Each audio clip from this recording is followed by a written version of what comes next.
qo'limga tushganliging, sening taqdiringning xuddi men naslini quritib o'tgan boshqa hayvonlarga o'xshash ekanligini bildiradi. Mening bir vaqt tamiqim bo'lganliging sening baxting. Xayr, xo'sh.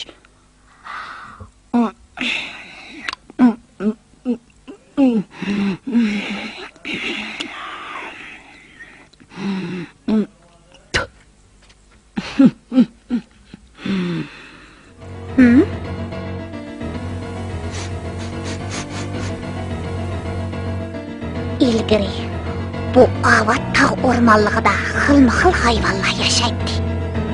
Yo'lbars dadısının o'rniga podshoh bo'lgandan keyin oldiga uchragan niyat xalqanni bo'g'ib o'ldirdi. Hayvonlarning o'lgini o'lib, qolganlari taraf-tarafga qochib ketdi. Bugun qo'saq qo'llig'idek bir chashqan uchrab qopti. Kim biladi? Ati o'gin uzuq topolmaganida mendek bichora vazirni yevitamdi texi. Yo'q, men bir amal tepib bu maqtanchaq yovuz shohni ko'zdan yo'qtay.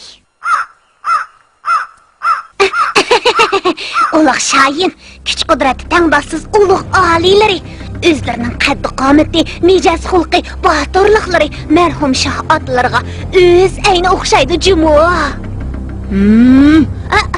Kechirsizlar, o'zimni chaqilmay, muborak shoh odillarning ulug' nomini tilga olganligim uchun o'limga loyiqman. Bir qo'shiq qiynog'dan kechdim. Qiyin so'zla. Ola.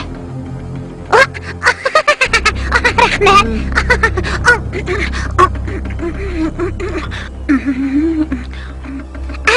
Ko'p rahmat.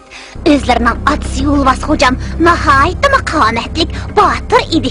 Shikorlarga to'li chiqatdi. Xalqan vaqtda tog'dan toqqa sakrab, botirlikni mashq qiladi. O'zlarining qo'y paylimi Yo'lbars xo'jamga o'z ayni o'xshaydi jumo. Bu maqtanchaq podshoh qalqildi. Neymiş ki mening otamning fazilatlarini men bolduroq so'zlab bermiding, ha? Ulug' shoyim, o'zlaridan tap tortib so'zlayolmagan edim.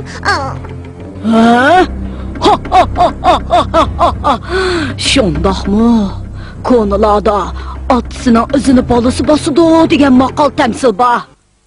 Men uchun tog'dan toqqa sakrab o'tish hech qanday gap emas.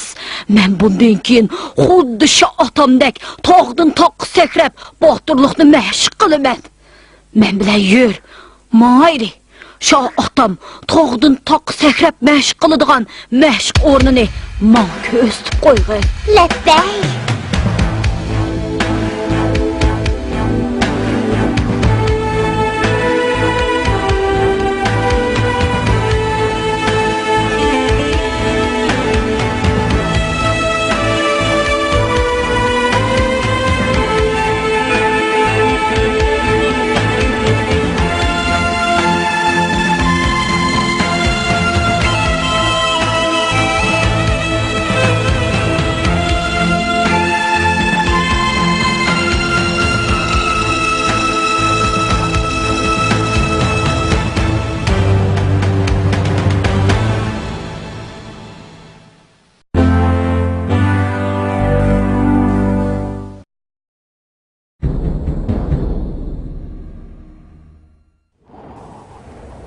Shoh otam tog'dan toqqa sakrab mashq qiladigan joy shumi?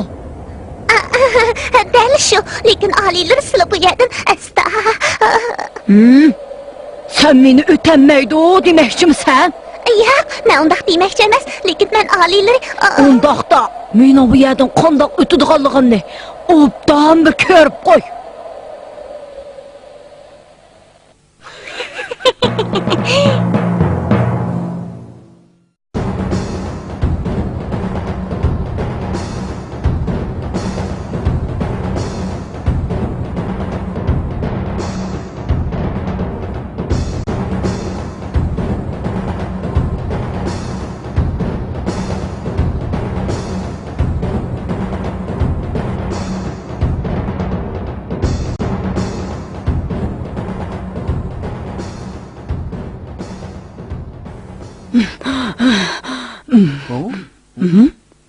Oy.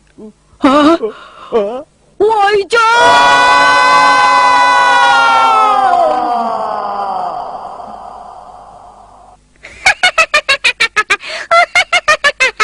Xayr, xo'sh, alilari, maqtanchaqlik oxir 5-ga chiqdi.